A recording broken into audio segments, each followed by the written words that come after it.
Good afternoon, good evening, if you will, ladies and gentlemen. Sam from HHG Drums here. So I did this last night. I jumped on here and I glued up a bunch of drum shells, and I'm back again tonight to do more of the same. I'm trying something new tonight. I got this here tablet, and then I got you guys up here on the phone, kind of the overhead view so you can see what I'm doing, and then this so I can talk to you guys. Somebody jump in the chat. Give me a thumbs up if the audio and the video is looking all right. I'm a little curious because I've not tried this before. The more I play with this Restream app, the more fun I'm having. But enough about audio visual. Todd, what's up, man? Oh, for some reason your logo's in the way. My logo's in the way. Let me see if I can get that back. Kansas City, my dude Todd from Kansas City. Awesome. Well, welcome, Todd. Thanks for coming, man. So, what's on the menu for tonight? First and foremost, my favorite glue bottle in the world from a company called Fast Cap, the glue bottle. Zach Frederick, what's up, brother man? How you doing? Good to see you, dude. I got some of my good friends here, Zach from my other line of work where I fix power lines. How's that project crew life treating you, dude? I hope it's good. But um, Kyle Harvey, what's up, brother? Kyle Harvey, my number one fantastic all-time returning customer. Kyle has pretty much single-handedly kept HHG drums running with all of his orders in 2021 and 2022. So, Kyle, thanks for stopping by. Um, but what I'm going to jump into tonight is, like I was talking about, my favorite glue bottle in the world, the Glue Bot from Fast Cap. Highly recommend this. I've had it for 5 or 6 years. Got a big old gallon jug of my favorite drum gluing material, Type Bond 3 Ultimate Wood Glue. And as you can see here on the desk, I've got 1, 2, 3, 4, 5, 6, 7, 8, 9. I have 9 drum shells that I'm going to be gluing up tonight. And it's not going to be super exciting. It's just going to be this guy standing here at this table, smashing glue into these wood things. But the basic process is the same as last night if anybody was here. So I got this thing here. This is what will become a Wenge stave snare drum shell. And at the current moment, I spent most of the day preparing these. Like, I don't know what you call them, these, rolls that will roll up into a drum shell. Each one is 20 segments, or 20 staves.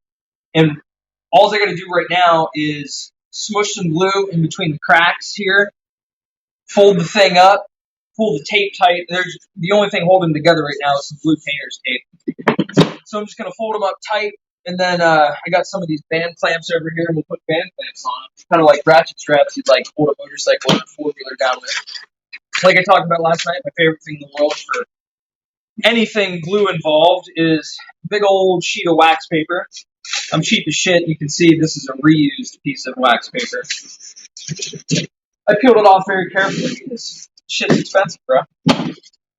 Oh, I'm going to try not to swear tonight. I don't think I'm going to do very well, but one of my, this is weird to say, one of my favorite Twitch streamers, not that I watch any Twitch at all, but my friend Dan Stone, I'm very impressed by the way he streams. I'm very impressed by his whole Twitch setup, which I'll probably never have anything close to, but he keeps it PG, family friendly. I'd like to try to do the same. So, keep me honest, everybody. If I swear, tell me to, put a button in the swear jar or something. So, I'm ready to go. I'm ready to get started. Put my wax paper down, because once I put all the glue in here, I'm going to roll this up, and it's going to make a big mess once you turn it up on edge. So, I've got the wax paper down, and I can get right to it. You just want to make sure you get a fat bead of glue in every one of these. This is one of those things where it's not going to be a problem if you put too much glue in, but it's certainly going to be a problem if you don't put enough glue in. The only problem you're going to have if you put too much glue in is you're going to have a bit of a mess. I'm kind of prepared for that shit anyways. $1 in the swear jar.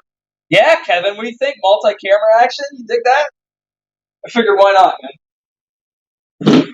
So after I get the glue in there, I like to just give these bad boys a little pull like that. I used to spend a bunch of time meticulously spreading the glue inside of each one of these joints until I realized if you just go like that real quick, it kind of does it for you. And then the tricky part is you got to get a little bit of glue on the very last one. Give that a quick finger spread. Now we're ready for the omelet toss. Woo! I like to jostle it around a little bit to let everything kind of shake into position. Then I kind of like pull these seams together a little bit. My hands, a little pressure. And then I leave myself a little tape flap on the outside. And then I'll go around the outside and just take a quick look, make sure that everything's lined up. As long as you cut your staves accurately and your angles are on point, this part should be incredibly easy. There really should be a lot of thought involved here. If you're having to move stuff around or readjust stuff, you messed up early on in the process. So then the old trusty Jorgensen pony strap clamps come out. The nice thing is these are all kind of preset from last night, so they're about the right size. And I'm going to take you guys back to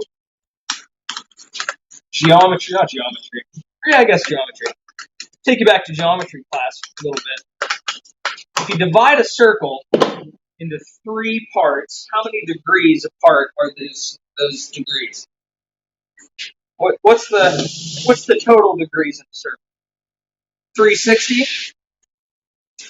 Bales, what's up, man? Everybody, my good friend, internet friend, I guess, we've never really met. My good friend Bales is here. Yeah, Bales, I'm still doing these on a table saw, man. Honestly, it seems to work the best for me. I have some plans to do some different things that I'm not going to allow. Oh, Kevin got 120. So, to my earlier point about geometry, you want to make sure these clamps are spread out 120 degrees apart. Basically evenly on the thirds. This one doesn't seem like one holds, so we're going to discard this plan. If you spread the clamps evenly across the shell, you get like a more even clamping pressure. Like it would be possible, I think, if you lined up all the clamps to actually form the shell into a bit of an oval. Again, that should be difficult, if not impossible to do, as long as your stave angles are cut correctly. Oh yeah, the Navy was probably good for some Kevin dropping in with that Navy math knowledge. You probably got to know that type of stuff for, like, I don't know, navigate by the stars or whatever you guys do in the Navy. Sextant. Did you guys use a sextant when you were in the Navy?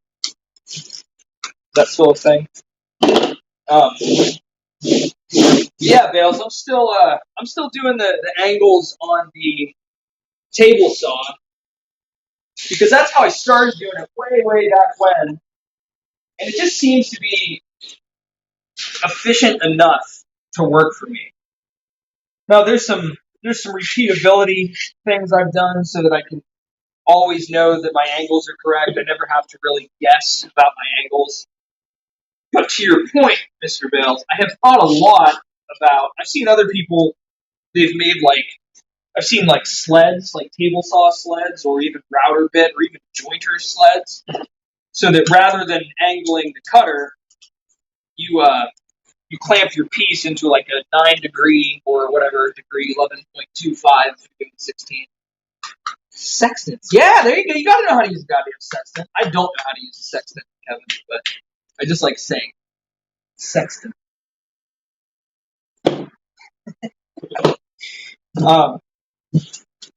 Enough about angles. Let me tell you just real quick before we get too much further here about this drum shell. I'll get you inside here.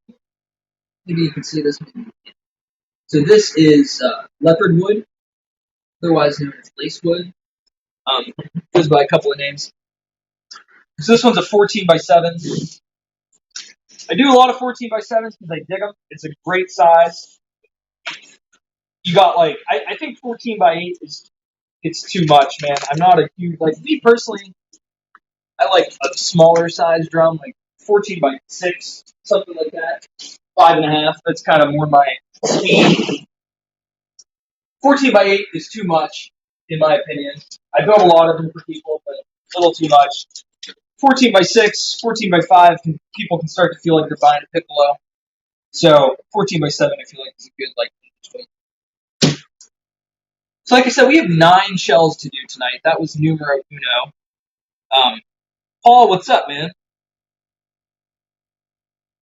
Someday do one on your finishes. Paul, I will probably never do a live stream about my finishes. I can't give away the whole show. No, in all seriousness, I really enjoy doing these live streams because it takes a lot of these boring processes that I have to do, and it turns it into something fun. I get to hang out with you guys, chat, and still get some work done. But the finishes thing, like, there's really nothing special I'm doing there, Paul. The difficult thing about doing that type of video is it's really hard to find any part of this drum building process where you're stationary, things are quiet, and I don't have a respirator on. Like, I couldn't really do a video about finishes, like at least a live stream about finishes, because I'm in a respirator the whole time. So you just hear muffled screaming from inside of the respirator. What I was going to say was we got 9 drum shells to do tonight. I just finished that one. It was a 14 by 7 Leopard Wood, and now we are on to Wenge. The rest of the menu for the night consists of ash, Mexican Kingwood, which is a species of rosewood that grows in Mexico. And then I have 3 of these laminate drums and 2 pearly maples. We'll talk about each one as we kind of get into it. So here's the Wenge, just a chocolatey section of wood. Really works for me. I like it a lot. I dig Wenge because it's very exotic, very like you don't see it a lot. Pretty expensive, but it's not like a lot of exotic wood is difficult because it's so expensive, and the quality of the pieces that are affordable are so low that it just doesn't really become feasible for making anything specifically instruments out of. Wenge is great because it's usually readily available. I think it runs about $25 a board foot, which in the world of exotics is not that bad. And it's really stable, which I like. It's very like all of the Wenge I've ever gotten in the past. There's no cracks. There's no voids, no checks or pith or any other defects. No wane, none of that. There's a couple of lumber words for you. Wane. Wane is when you get a board and there's a large section of curvature of the outside of the tree on the outside of the board. Love when we hit that one game with just a satin finish. I agree with you, Kevin.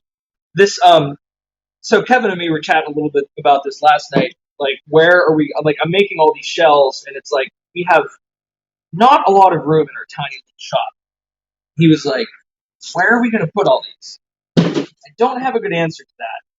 But to your point about satin finishes, I think a lot of these drums can be finished, and my hope is at least a lot of these can get finished with something easy like the satin finish, and we can just get them out to customers as quickly as possible. Because my thought in making all these shells is we need a large amount of money to finish up the renovation of our new shop.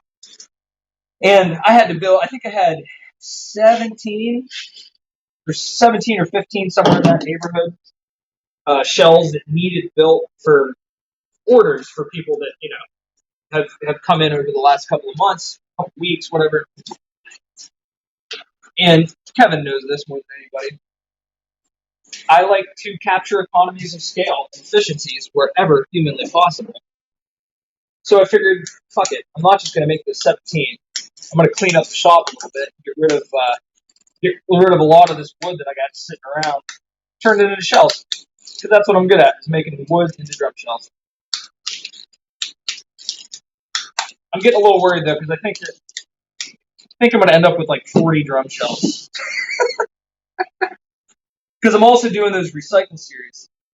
Oh, Bales asks, do you have local hardwood dealer or ordering online? It's Bales. It's a combo of both. So for a lot of the exotics, I'm ordering online. I have a couple of dealers that I work with. Um, they started as online relationships, and at this point, I know them by name and phone number, and I just call them up directly. There's nobody. There's a guy locally that I can get exotics from, but it's a limited selection. It takes a long time to get. But I'm willing to pay a little bit more money for higher quality product and fast shipping. Kevin says I don't have room for 40 drum shells. Yeah, Kevin. I don't know. We'll figure it out, man. We got a storage unit. Maybe somebody's lined up over there. But as far as where I get all of the wood, some of it's online, like I said. But then the nice thing is Pennsylvania. Fun fact for you is the number one exporting state of hardwood lumber for the entire U.S. So we're swimming in a sea of hardwood lumber here in Pennsylvania, which is a real boon to anybody like myself that makes things out of wood. So all of the all the domestic species, your maple, birch, ash, cherry, Douglas fir. What else? There's a dozen or so domestic wood species. I get those locally, which is really fantastic. I got a guy just down the street, about 5 minutes from my house. I can go pick it up at any time. He's got a huge amount of inventory on hand. Even like exotics, like more standard-ish exotics, like mahogany. He even has a really good stock of Purple Heart. Actually, the last time I was there, he had a bunch of lacewood or leopard wood. He's trying to sell me a bunch, and I'm like, dude, I got too much. I got too much wood. All right. Wenge, done. 2 of 9, complete. Up next, we have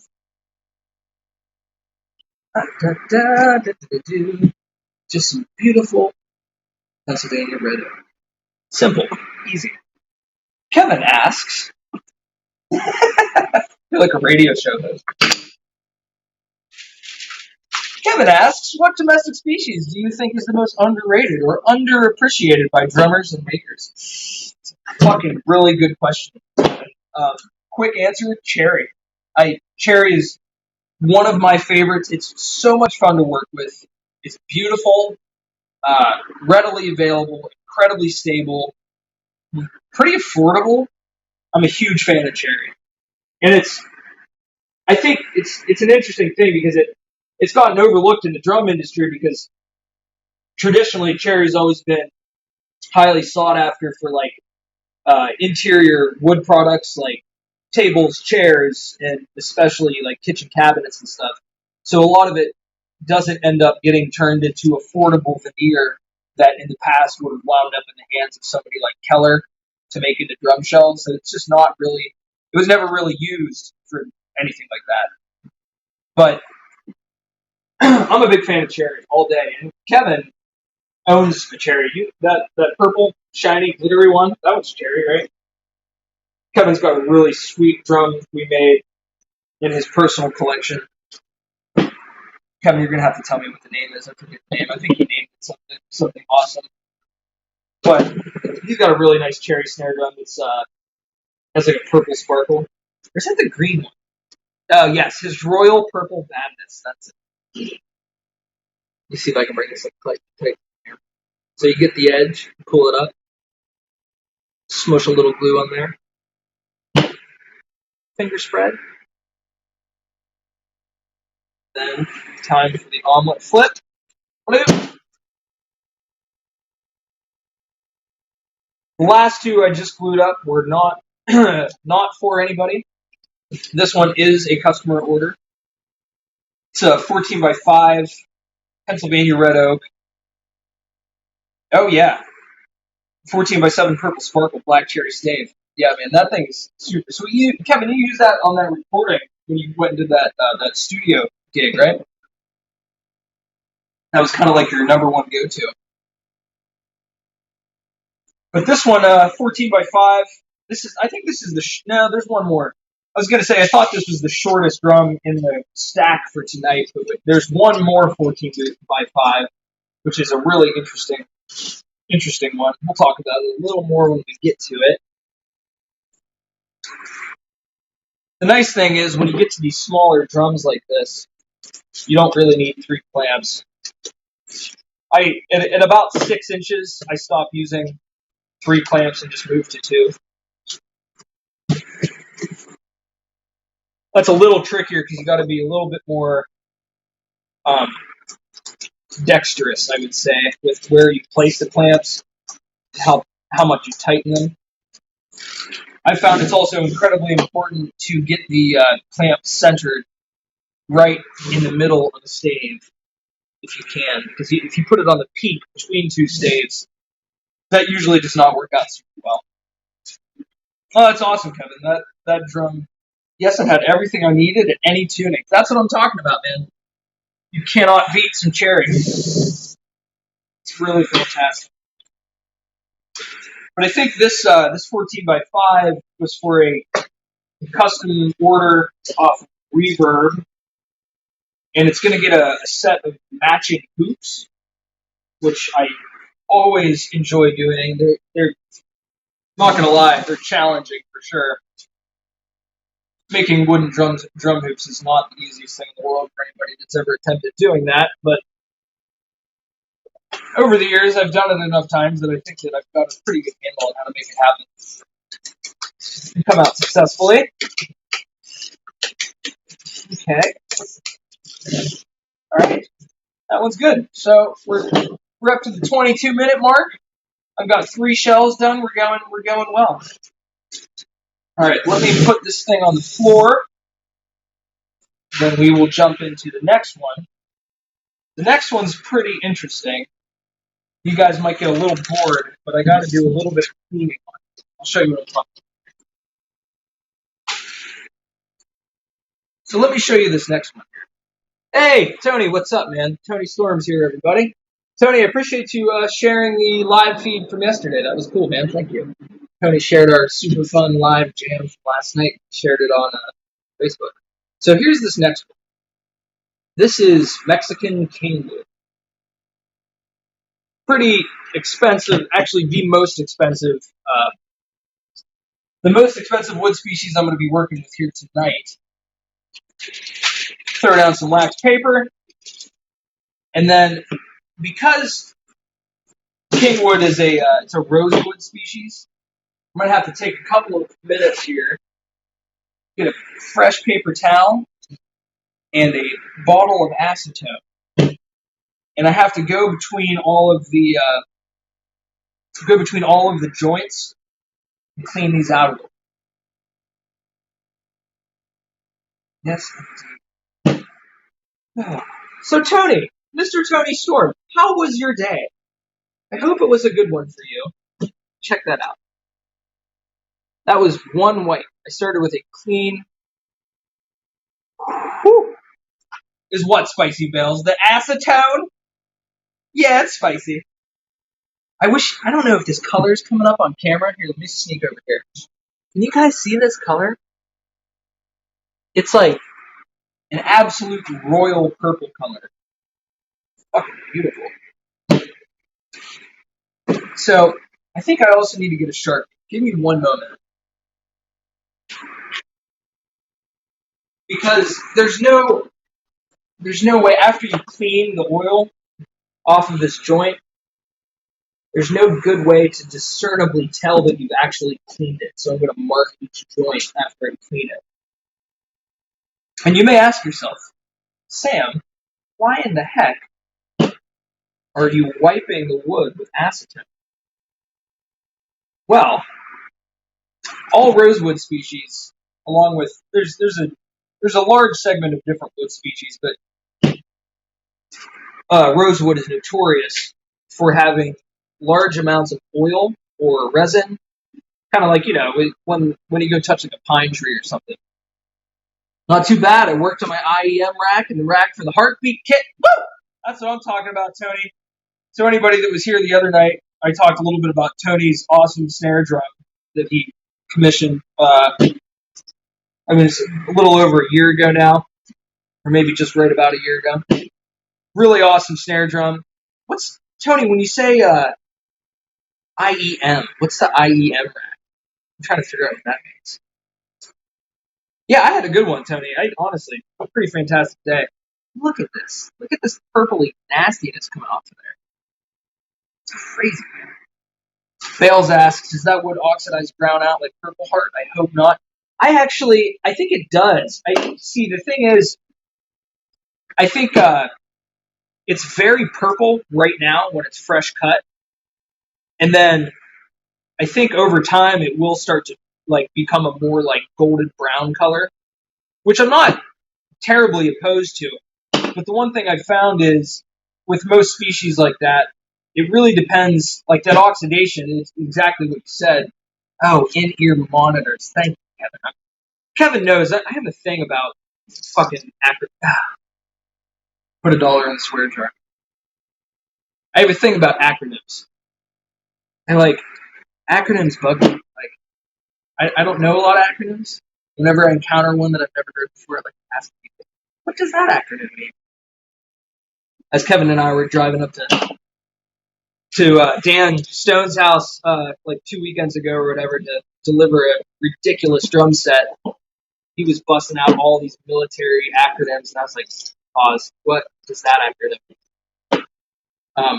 But yeah, Tony, Tony commissioned an awesome,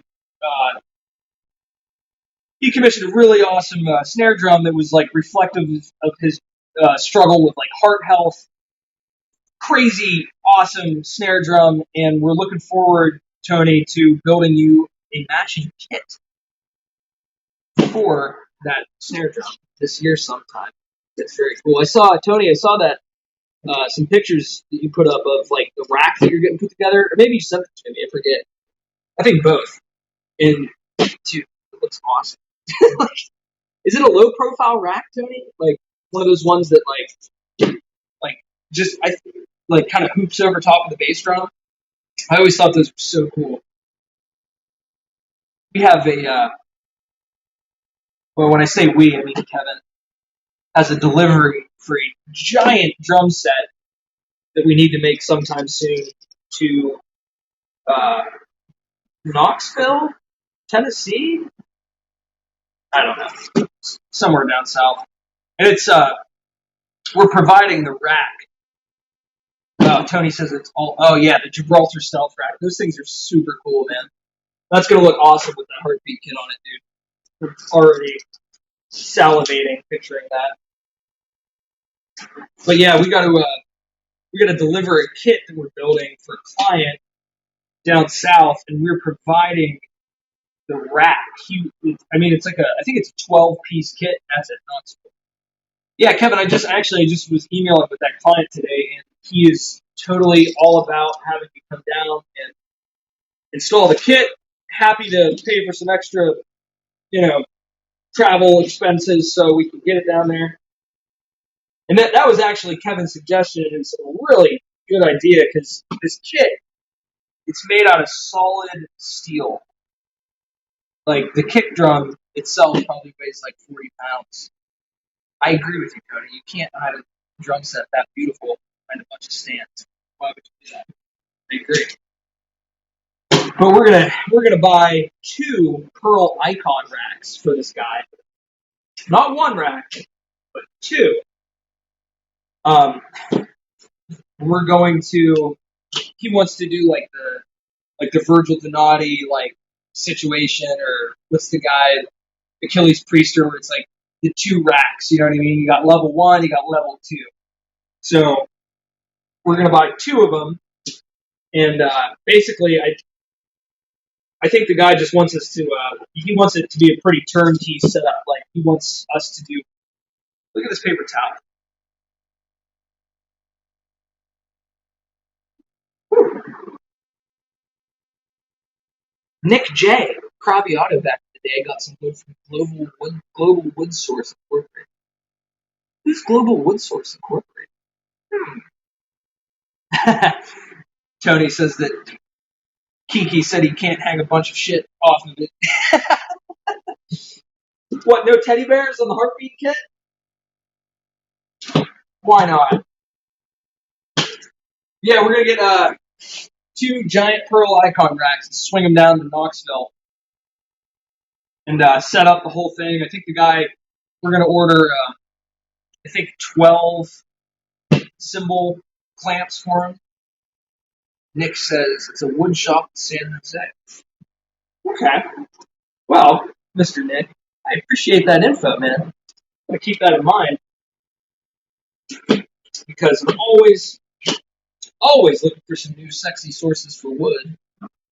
I'm sorry to make you guys sit here and watch me clean this wood, but it's got to get done, man. I got to do it. My OCD's starting to kick in, and I think I might actually run through and do a second run through all of this. Charge stuff. I gotta put together a pearl rack. They're pretty easy. If you put any rack ever together, they're the same. Just clamps. I used to use a pearl icon rack for several years, and I really like them. What I like about them is that they're square. Like the horizontal tubes are square, and I dig that because any issue you might have with like rotation or something slipping around a round bar is eliminated just by just a simple design change. I always like hardware for that reason. They seem to kind of hit all the nails on the head and stuff like that. Okay, 2 more joints to clean. This is not very fun, but it's so necessary. Like, the proof's really in the pudding here. Like, you can see, I think I'm on my 3rd rag at this point. And it is just coming off there, man. Look at this. Nasty. Pretty nasty. Yeah, Kevin, it's not hard, man. I don't think you'll have a difficult time putting together that icon rack at all. There's not much to them. All right, so I've ran through the entire drum, wiped everything down. I don't think there's a little bit of grain variation here. I don't know if you can see this on camera at all, but there's light parts and there's dark parts. Usually with Rosewoods, the light parts, that's the sapwood or the part of the tree that was, the part of the log that was closest to the bark. And usually that part is not quite as oily, if oily at all. And it's evidenced pretty strongly here by just by the coloring. You can see the sapwood is like kind of a caramel light color, but the heartwood, the wood that's closer to the middle of the tree, is like a dark purple color. And that dark purple, I think, is that's the resin, it's the oil. I want to try to get that shit off. So for anybody that's keeping track, I'm on my 2nd run through. It's still coming off really purple. I don't expect it to stop. It's like that episode of Parks and Rec. Sometimes I'm wiping my butt, and when I keep wiping, it just keeps being poop. It's like I'm wiping a Sharpie. But I don't expect it to completely stop coming off because I think it's pretty saturated. The key here really is just you want to give the wood glue just enough bite into that surface layer that the oil doesn't repel it. So that's all I'm really looking to do here. I think after 2 runs through, it should be all right. It's interesting. It'd be really difficult to pick this up on camera, but there's every time I Like I'm noticing now as I'm going through, it's every time I rub it, it's becoming a little bit lighter. The purple's starting to fade a little bit, which I think is a good sign. I think acetone's the perfect choice here. I could have also used mineral spirits, but knowing your thinners is important. And I think that mineral spirits, though it's usually the right choice for dissolving any type of oil soluble or oil type substance, acetone will do just the same, but the only difference is acetone, it's a little bit thinner. And then, more importantly, for what I'm doing here, it will evaporate almost instantly, which is important because once I put this glue on here, I don't want the acetone somehow messing with my glue line. That would be no bueno. I'm really stoked though, just to be like I'm always very excited to just work with a new wood species that I haven't got a chance to mess with yet. And Kingwood is definitely it's been on my list for several years. I've always wanted to play with it. I kept posting teaser photos of it on the Instagram, and finally, after years of posting it, somebody finally took a look at that and was like, "Yeah, I need that shit in my life." I'm really glad it did. This stuff is shaping up to be pretty beautiful. I had a very fun time milling it today. It's like I was talking about a little bit yesterday. It most rosewood species, they tend to smell like cinnamon a little bit, which I really dig. So when I was milling this thing, so here's all my rags. That's just one piece of Kingwood pushed out that much oil. Pretty gross. Oh, okay, well, as Kevin knows, I like to say, eat the frog, do the thing you don't want to do first. I'm glad that's out of the way. I was not looking forward to cleaning that shit. So that's done, and now we're ready for glue. So let's go for it. I always have this like moment of like it's like a miniature panic attack anytime I go to do like a point of no return type step with expensive wood species like this.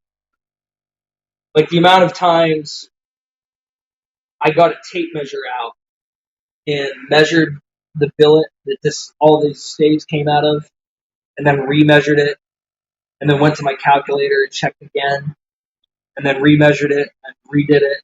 It was comical because I think this was like just one chunk of wood to build this one drum was like $400 or something. Very expensive. And just now, as I got this glue out, I was having a little mini panic attack. Not fun, man. Am I going through and putting a second line of glue in this? Yes, I am. Is that necessary? Probably not. But once again, my ADHD, my OCD, whatever you want to call it, it's kicking in. Just want to make sure this goes off without a hitch. Pull this up a little bit. Fat ass line of glue. Oh, there's another dollar in the swear jar sale. Good. Omelet flip. Bob's your uncle. Oh, that's a satisfying moment. That is a satisfying moment right there. Woo!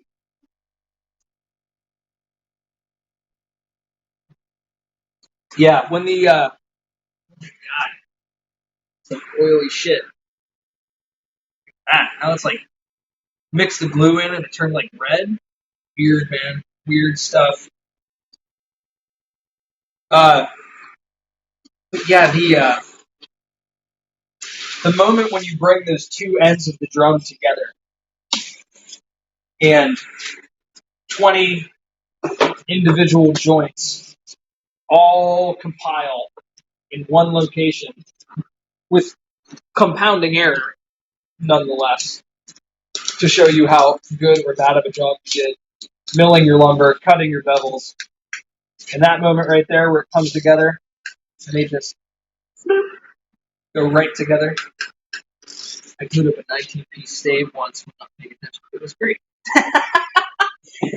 Oh, Bales, I got a story for you. My friend Bales is in the chat here talking about one time he glued up a 19-piece stave snare drum, which for any of you unfamiliar, you're usually looking for 20, 20 pieces or 16. And Bales, I have done that a couple of times, man.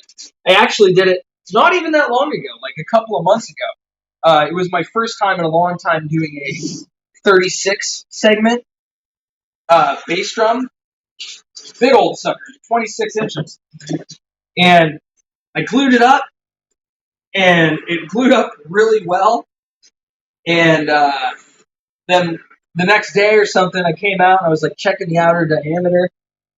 And I was like, why is it was like comically undersized? Like it was, it was supposed to be a 26-inch diameter drum, and I think it was, it was like half-inch undersized on both sides. I was like, what in the fuck? What did I? And then I was like, I immediately knew what happened.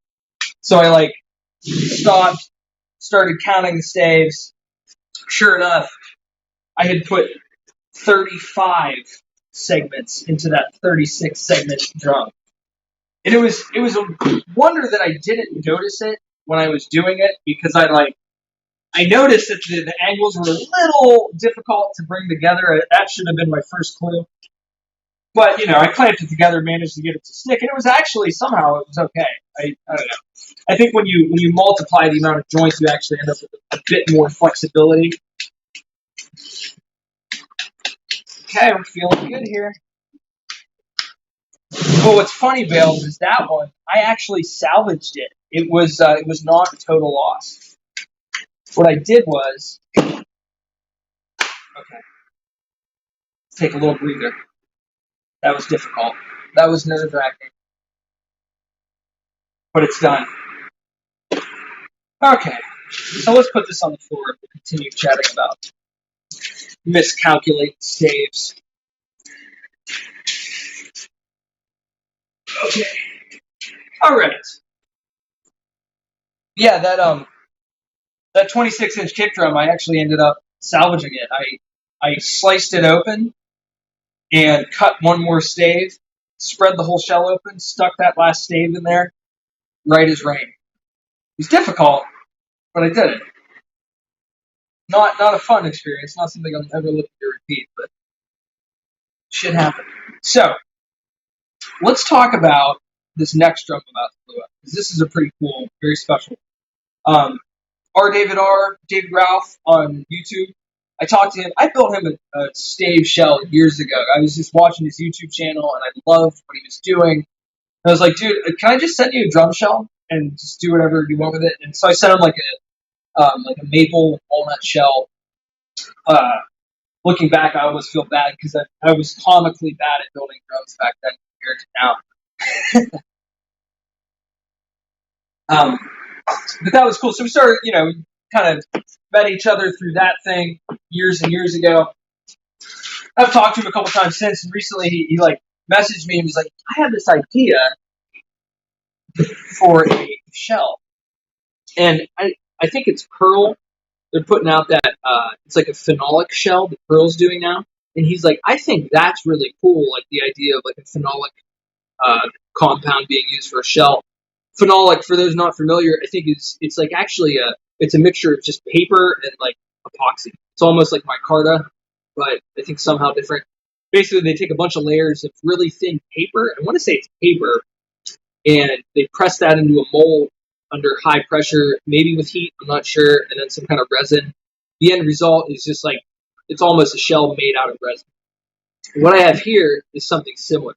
This is a laminate material that's impregnated with resin. And it's really cool because I got somebody to make this laminate for me, and you can specify the colors that go into the laminate. And so I was talking to Dave, and he was like, let's do gray, black, and orange. So here's what this looks like. It's like a resin impregnated plywood. Pretty wild shit. Kiki sent me to the music room. She said she was done with drum for it. Well, to be fair, I mean, where else would you watch a live stream of drums getting built but your drum room, Tony? That's probably a good call. So this is some special stuff. Very expensive, like very astronomically expensive. But I got a big old chunk of it, big enough to make Dave's drum. I'm gonna make this one's for him. It's a 14x5, and then I got 2 other ones. So the billet was big enough to get 3 out of it. So I'm hoping that I can offset the cost of, by making a couple out of one chunk. But it should. I talked to the manufacturer, and they said you should just be able to glue this up with regular wood PVA glue. It should be fine. Here's what it looks like on the outside. Pretty wild shit. I posted a couple of Instagram stories about this, and I got more positive response about this than I thought I would. And again, just like the Kingwood, I love the opportunity to try something weird and new, and this fits right in that groove of weird and new. So pretty awesome. So there shouldn't be definitely no need to break the acetone out for this one.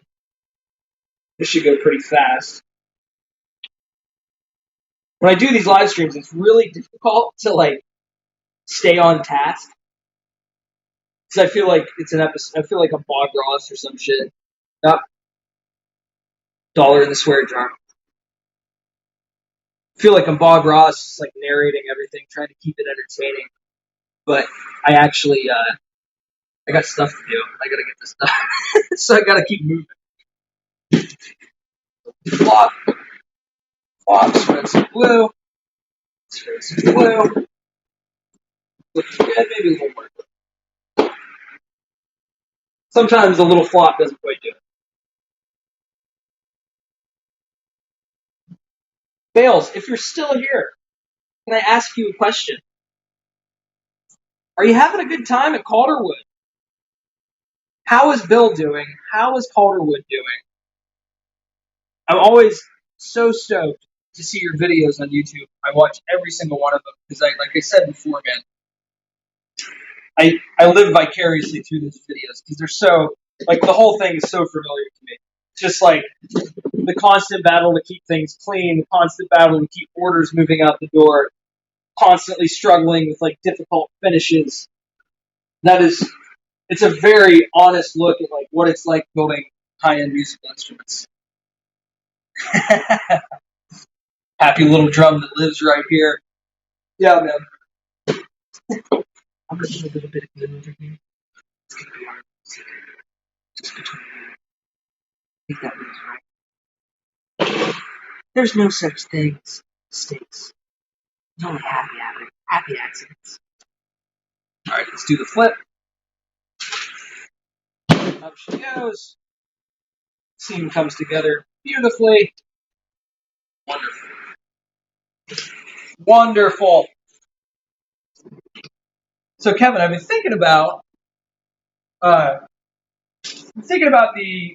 drum show. In a couple of days here, I'd love to get you over here, and we should just start picking 1 or 2 of those snare drums sitting over there and putting them together. I'm pretty inclined to just go. I'm pretty inclined to just go with what you came up with as far as hardware choices, just because I got enough on my plate other than thinking about what should go on this. But I'd like to just start getting those put together. But I was also thinking about maybe doing well, before I say that, let me say this. In Stuff Music just got a hold of me the other day, and they would like us to come down to their store. Yes. Yeah, we do need to get cranking on those shelves. It shouldn't be too bad. I think we got 10 over there. But yeah, we got to start getting those put together. The hard thing is there's 3 brass shelves over there, and I want to put those together with those brass hoops. But those need a couple hours of my attention before they're completely finished. So those brass shells are temporarily out of the running, but everything else over there can just get put together anytime. Okay, glued up, good to go. But what I was saying was, In Stuff Music, really cool drum shop down in Pittsburgh. They got a hold of me the other day, and they would like us to come down in March. I think the 19th, I want to say. Wait, March? Yeah. They want us to come down there and do a little in-store event. We've done that a couple of times. And I was thinking it might be cool to do some kind of like giveaway situation. I've never given away a snare drum before, but given that we have the drum show coming up and then that thing in March, I'd love to like give a drum away. Maybe not at both shows, but like, I don't know. I was thinking something to the effect of like maybe one of these awesome laminate drums, since they're really, really interesting and unique. Give one of these bad boys away, but like we could do something like you get one entry for the giveaway drum if you follow us on Instagram and then share the post about the giveaway. But then you get like 5 entries if you put your email on our email list at either of those shows. Like you physically have to write it on the sheet at the show. So that way we can kind of like, hopefully incentivize people to come to the drum show, come down to the Pittsburgh in-store event, and then also just get to give an awesome snare drum away to somebody. I don't know. Add that to the list of shit I don't have time for, I guess. I don't know. Maybe the 11 people watching here can hold me to that. Time for a bit of a refill on the glue situation. Oh God, that's terrible.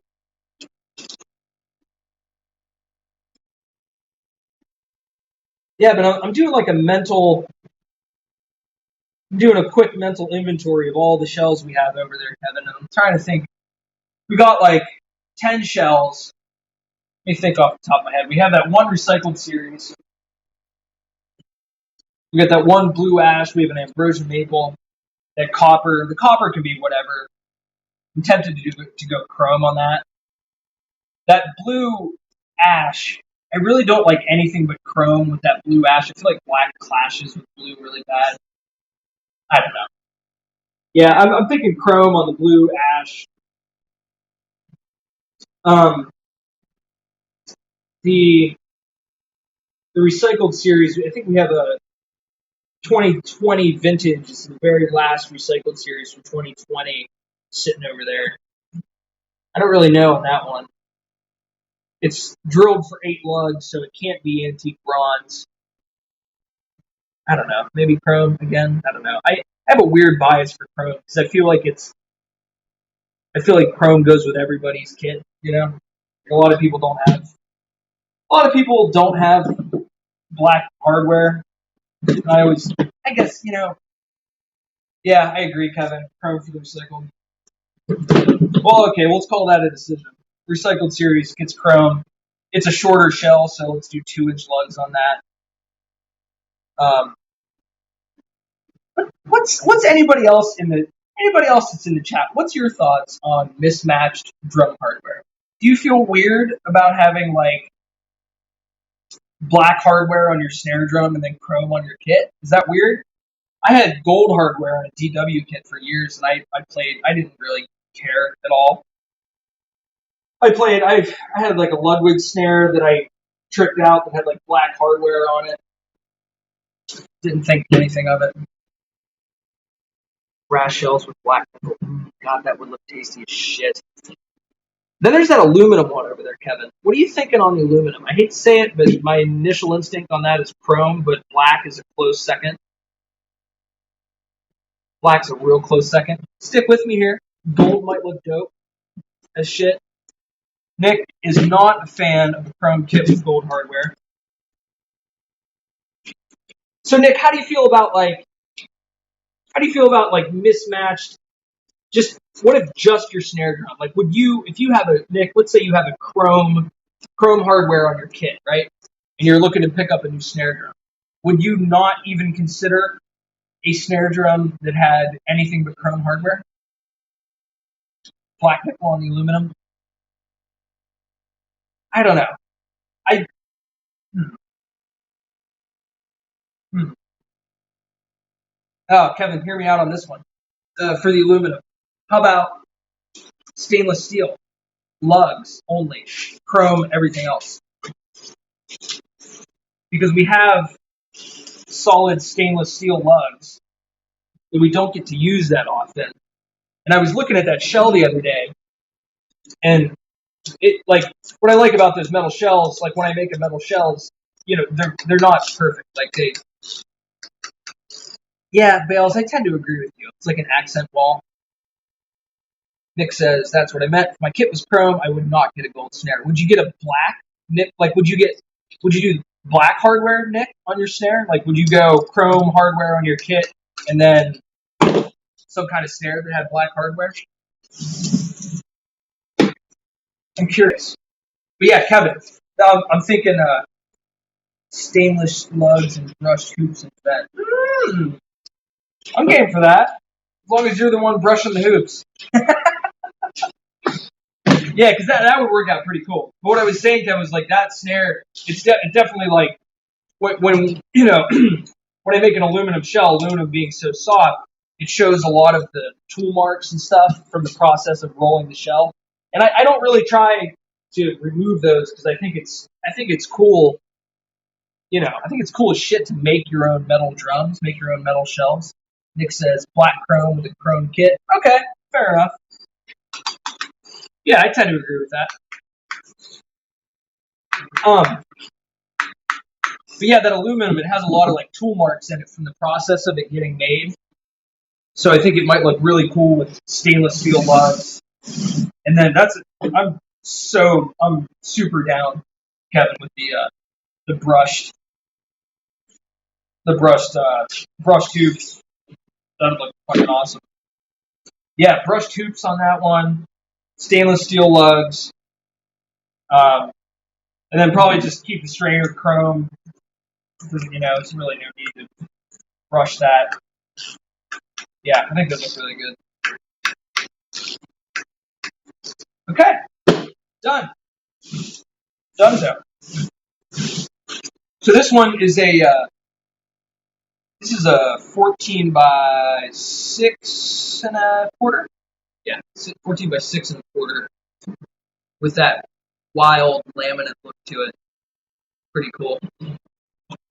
Ode de la Fuente, what's up, man? Black chrome all around the kit, especially on copper and brass snare. Damn, stainless steel sounds good. Yeah, me and Kevin are over here just chatting about like shop details, but for everybody else, we're going to the Delaware Drum Show, February 27th in somewhere in Delaware. I forget. Kevin's going to drop in the chat. I'm 100% sure of it. I forget every time. And we have like 10 or 11 ready to assemble snare drums, but I've been procrastinating about getting put together just because I don't know what hardware to put on all of them. And me and Kevin are just kind of chatting back and forth about what hardware to put on what shell. And we have a handmade aluminum shell I made a while ago. And we're thinking stainless steel hardware on the lugs, satin chrome hoops, satin chrome air vent, chrome strainer, antique silver badge. February 27th to Nershine Hall in Newcastle, Delaware. Come on down! All right. We got 3 left. Next one on the chopping block is another one of these laminate beauties. Catch a load of that. Black, gray, and orange maple laminate impregnated with some kind of crazy ass resin. Very weird material. But I'm pretty stoked to turn it into a circle and then put some heads on it. Yeah, so Kevin, actually, I suggested to In Stuff Music in Pittsburgh. I was like, hey, why don't you guys have Nikki Moon come with us to In Stuff Music. Because in my mind, I was like, I asked him, I was like, hey, if you don't have anybody else, booked with us down at In Stuff Music, like, Nikki's the perfect choice. Like, that way we could kind of bill it as, like, I haven't heard back from him, but, like, in my mind, if I was a drummer anywhere near Pittsburgh and there was a high-end drum maker and a high-end cymbal maker coming to my local music store at the same time, that would be a little bit more of a draw than if it was just, a drum company. So I hope they go for that. I think that would be super fucking cool. And also, I talked to Mike Dawson a couple of months ago about giving him some snare drums to try out for a while, make some demos or whatever. And he was all about it, but I just, as Kevin will attest, my usual too much shit going on nature that I am. I just didn't really follow up on it, but that actually might be something we could do with the Pittsburgh thing. Like, if we're gonna be in Pittsburgh, like, maybe we can after the show or something, or maybe we can, like, get a hotel in Pittsburgh that night, stay, and then in the morning, like, get together with Mike and drop some snare drums off for him to test out for a while. Because I've been meaning to do that, like, get him some drums just to demo. I think, is he still? Do you guys know, is he still involved with Modern Drummer? I don't know if he is or not. Yeah, I knew that, Bales. I knew he was doing, like, the social media thing for DFD. Regardless, I mean, guy's fucking prolific. Tony, I'll catch you later, man. Good luck at the doctor appointment tomorrow. Have a super awesome evening. Ooh, a distributor in Charleston, South Kakalaki. I'm into that, Kevin. Let's do that shit. And that, here's the thing. Kevin knows this. I don't talk about this a lot, but, like, we don't really do distribution because it's just me and Kevin building all these fucking drums. And, like, we don't have really the manufacturing capacity to do, like, the DW model where it's like we don't talk to customers, we just build drums, ship them to stores, blah blah blah. I think he's part of that drum history podcast, the network drum history. Bales, I love the drum history podcast. I didn't even know that was, like, a network of any kind. Drum click. You're teaching me stuff, Bales. I didn't know about that. But I don't really do. Bales, you know about this. You know how this rolls with, like, a small shop. Like, you can't really do that model when you don't have the main. Like, I can't crank out 20 drum sets, 50, like 200 snare drums every week. So there's just kind of no point in having a lot of distribution. But that's like I'm building 40-ish snare drums right now, and probably 1/3 of those are gonna immediately go out to customers that ordered them. The other ones, they're unspoken for. So I kind of, in my mind, I'm like, it's kind of that, like, if you build it, they will come thing. And my thought was, if I build these drums, I'm not going to sell them.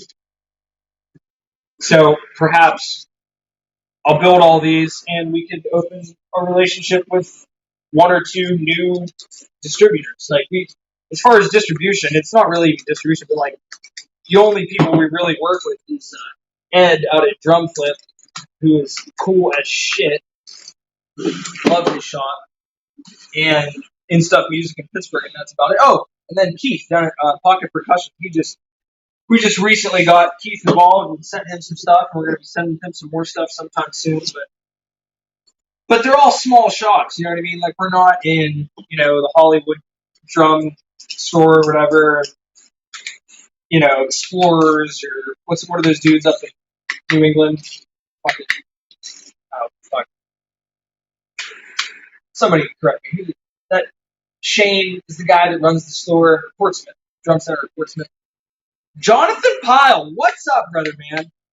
Did I just receive some cash money from you today for your awesome drum that I'm building? I think I did. Kevin says one of his best friends owns a music store in Charleston. He would be a small guy, kind of like Ed. Dope. Yeah, man, that'd be super cool. And that's the tough thing is it's like a lot of these little shops. But yeah, Jonathan, to your point, Ed is the shit. And thank you, Jonathan, for the payment. Very excited about that drum. Everybody say hello to Jonathan Pyle. He's one of my favoriteest returning customers of all time.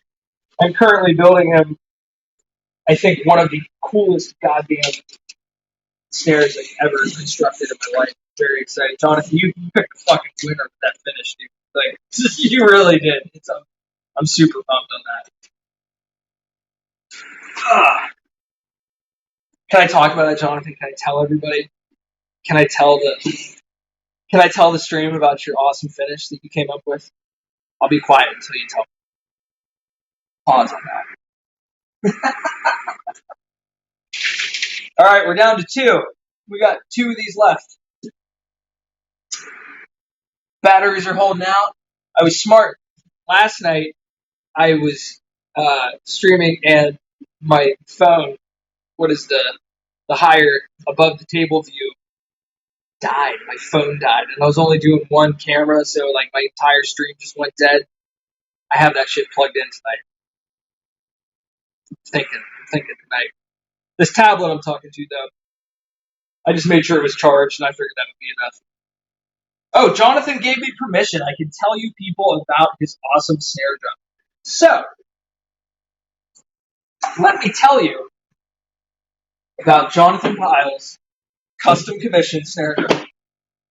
So we started off with one of my all-time favorite materials, aluminum, handmade, of course, because you know how we do. Made him an aluminum shell, 1/8 inch thick. You know, can't beat that. Like that would sound amazing. That would look amazing if you didn't do a goddamn thing to it.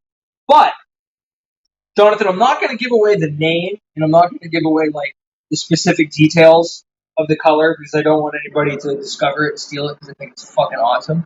But suffice it to say, it's like a blue and purple color shift. So we've all seen those cars that are like or motorcycles, whatever, where you look at it in the light and it's like one color and then it moves and it's another color.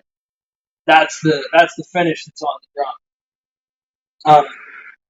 That was Kevin was over here the other day when I was spraying it on the drum, and it is like one of the most difficult finishes I've ever sprayed, and also probably the most expensive finish that I've ever sprayed in my life.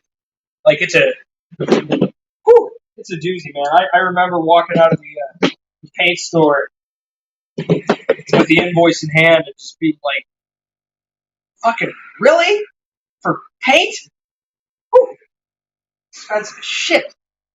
If you guys will excuse me for 1 minute, I actually have an example of it I'd like to show you. Hold on 1 second.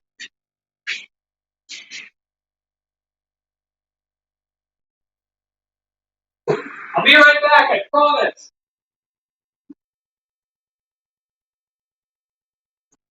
Okay. I don't know how well this is going to show up. Can we get the light on it somewhere? Maybe we'll go to the other camera. Let's go to the other camera.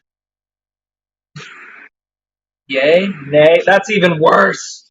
So somebody pointed out on Instagram that this looks like a Playboy bunny, but I swear to God it's not. Oh, there you go. So you can see in this light, it's just wood, right?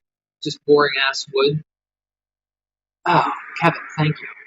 Has anybody been counting how deep I am in the swear jar?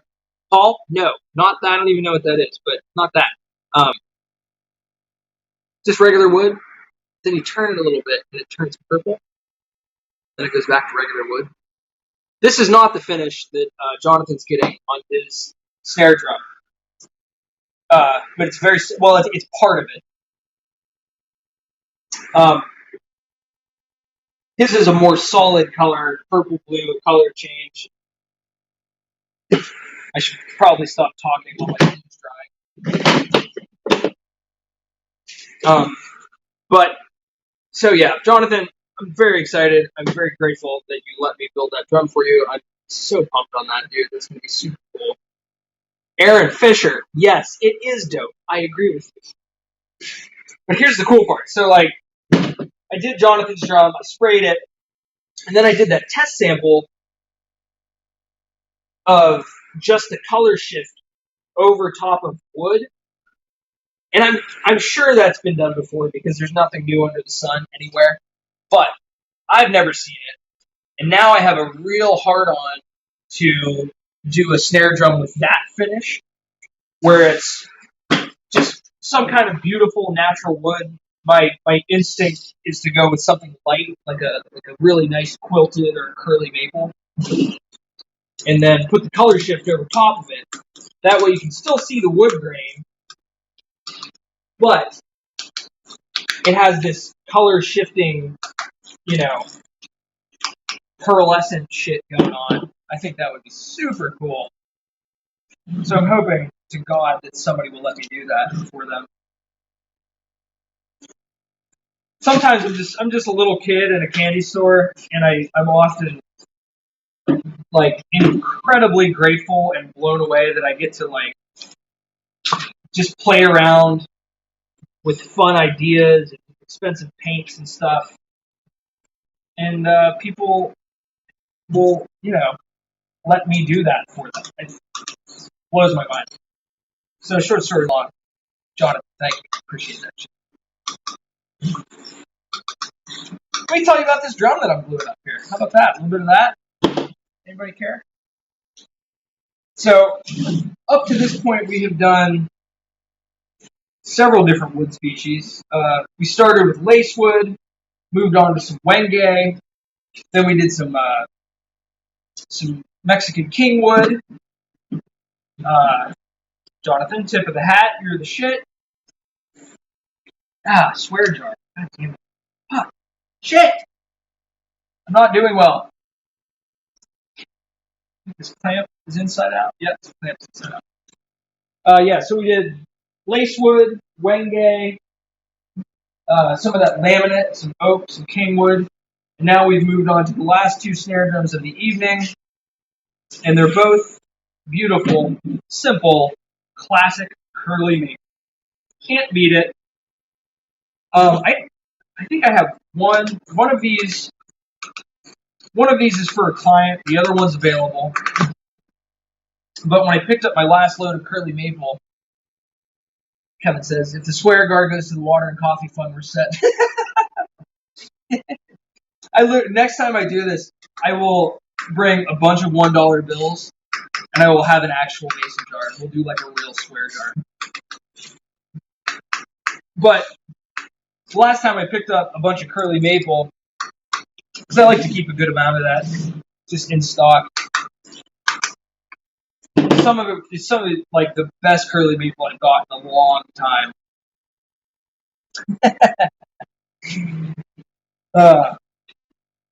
But I have these two that I'm doing now, and then I have 3 more shells of curly maple sitting over there that I'll be gluing up here either tomorrow night or the night after for a total of 5. So that'll leave me with 4 extra curly maple shells. And this may be absolutely hard to hear, but I get the feeling most of them are going to get just painted over. Unless somebody reserves them as is, I've got some ideas for what I'm going to do with them. And, a little bit of foreshadowing here. I don't think any of them are going to keep their curly maple exteriors. What I've been starting to realize over time here is, like, some people are wood purists, and, they don't want to see anything over top of their wood. They just want to see beautiful wood on a snare drum. But also, drums have a long history of non-wood finishes that people really like a lot. And I enjoy them myself. Like, I had a green sparkle kit for years. I'm a big fan of, just kind of those classic sparkly type finishes. And I've been doing that a little bit more lately, and I'm starting to realize, like, it doesn't matter. Like, stop being a wood purist, Sam. Like, yeah, it might be a pretty piece of mahogany, but blue sparkle is pretty cool, too. And I'm not talking about wraps, really, so much as, like, custom lacquer finishes, because I enjoy doing those. Like, just recently, can you guys hold on for 1 second? Muscle Museum. Come on, man. You're breaking my reproductive organs. Hold on 1 minute. I'm gonna go get one more clamp. Be right back. I'm coming back, I swear! I'm coming! Hold on. Okay. I miscalculated how many clamps I needed, so I had to go grab one.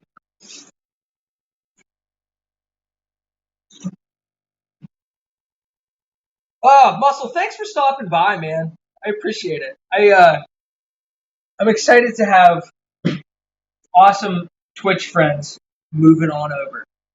Come to me. Come to the dark side of drum building. Hey.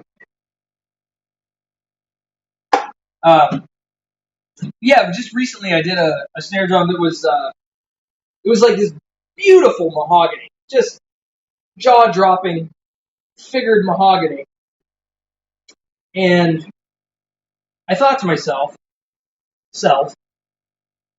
does somebody really need another mahogany snare drum? Like, are there not thousands of mahogany snare drums available already? And yeah, there are. There's lots of them. So instead of the mahogany, I did this crazy, like, blue sparkle metallic burst paint job situation on it. One of the more complicated paint jobs I think I've ever done on a shell. And as soon as I took a picture of the shell and posted it on Instagram, sold immediately, gone. So that's proof of the pudding for me that just because you have a pretty wooden shell doesn't necessarily mean that it needs to stay that way. So you heard it here first, kids. Have the courage to paint your beautiful wood drums a color. Wrap them. Who cares? You can always make another one. Am I right? Am I right? Yeah, I'm right. Like there's like I said, these curly maple ones. I think I'm gonna have 4 extras sitting around, or 5 extras or something. I'll probably keep I'll pick the very best one with the very, very best wood, and that one will get to keep its skin. That one will get to stay natural curly maple. The other 4, I'm painting those things. You can't stop. All right, a little bit of glue. It's time for the last omelet flip of the day. 9 drum shells. Woo! There's an obligatory Ric Flair you gotta get in there. Fun fact, I never really watched any wrestling, but like I just know about Ric Flair tangentially from like pop culture bullshit. I think it's funny that there's just one guy that's just known for going, woo! Kevin says, we need to do some orange or tangerine colors. Yeah, I agree. I always gravitate toward like blue, purple, green. Always. Because I just love them. But yeah, I haven't really been doing any like warm colors at all. I don't know why. Just don't really I just always gravitate for those cooler colors, I guess. I don't know. They just always I don't know, it seems like people really like those. I'm always like in my mind I'm like it's kind of this split decision between like what do I like, but also like what do other people like? Because I'm not building any of these drums for me, so I really need to like think about what's going to have the broadest appeal. So I try to do that a little bit. I feel like blue, purple, and green. Like you can't go wrong. Jonathan, you said I actually picked you guys for a custom snare because you put color on the shells. So many other companies just offer natural wood finishes. Exactly. See, that's what I'm talking about. Ooh, tangerine. Jonathan. Can we do some sparkle in it too? So, tangerine sparkle with some kind of like translucent burst all day. All day. That would be so worth it. But yeah, that comment right there, Jonathan, what Jonathan's just said about like putting color on the shells. That's clutch, man. You gotta get out there and Mr. Paul Strand. I think Paul builds some drums, right? If he's still here. Try that, man. Like, put some color on some stuff. Like when I was I remember back when I was like playing a lot, and I was looking to buy my first like expensive drum set. I didn't even consider a wood finish on my drums. I was thinking gold-based metallic flake with a candy tangerine pearl. Ooh, Jonathan. Yes, please. Woo! Good Lord, sir. Jonathan Pyle, everybody. He's in the chat bringing the heat with finish ideas. Kevin, what do you got? Tangerine with silver sparkle and single-ended HHG logs? Woo! Give me that shit. Joel Danger says, do you use nitro lacquer when spraying in pigmented colors? Quick answer, Joel, is I'm not going to answer that. I don't give away any secrets. I'm a stinker, ain't I? I'm just the worst. Roy, come on. Fluorescent green hardware on the tangerine flake? Yes! Let's bring back OCDP. Let's bring back the 1990s Travis Barker fluorescent, ridiculous colors and everything. I fucking love that shit. I'm a big... And that's the thing, is like, we're a custom shop, and we will do anything you can come up with. I really try to stick to the line of like, I will build anything that comes through the door. If you have... Bring back the Ricky Rocket. What didn't that dude have a drum company? Was it like Rocket something, Rocket Tubbs, or no? That's Rocket. Didn't Ricky Rocket have a drum company? They were. I'm not like they were. Make poison great. Okay, yeah. All right, that's it. That's 9 drum shells. They're all done. We glued them all up, people. I appreciate you guys sticking by through this long, boring session of building a bunch of drums. That was a lot of glue. It was a lot of glue, and his partner totally. Oh, what? That sucks. I didn't know that. I do remember those drums being hideous, though. Not to talk shit on Ricky Rocket, but I remember those drums, seeing them in like Modern Drummer back in the day, and they were just rough, dude.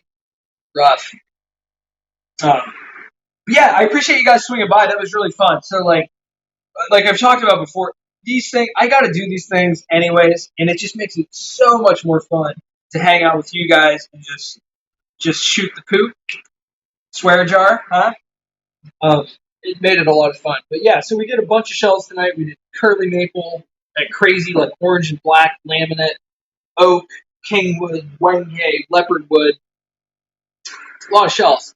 As I stare off behind the camera, I'm looking at oh god, like a large microwave size Mike Crochetti. Thank you, dude.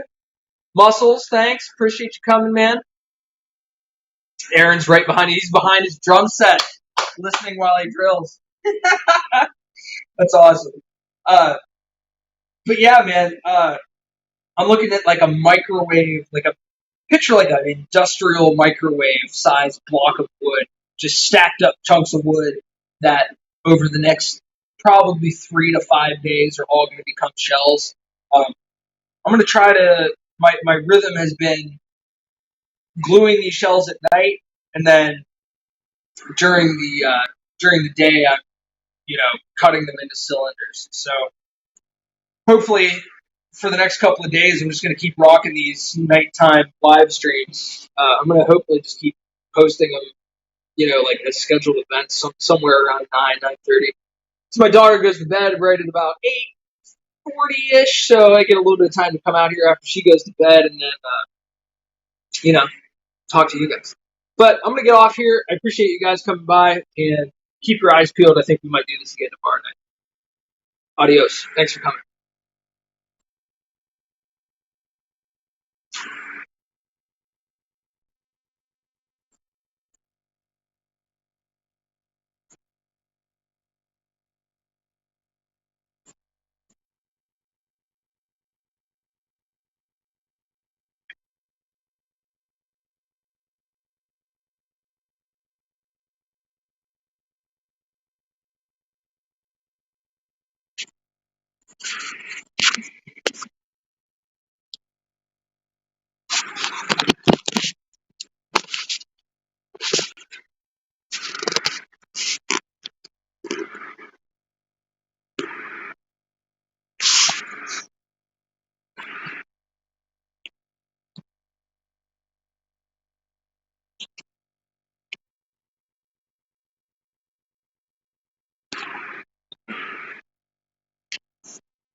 Huh? You still on here?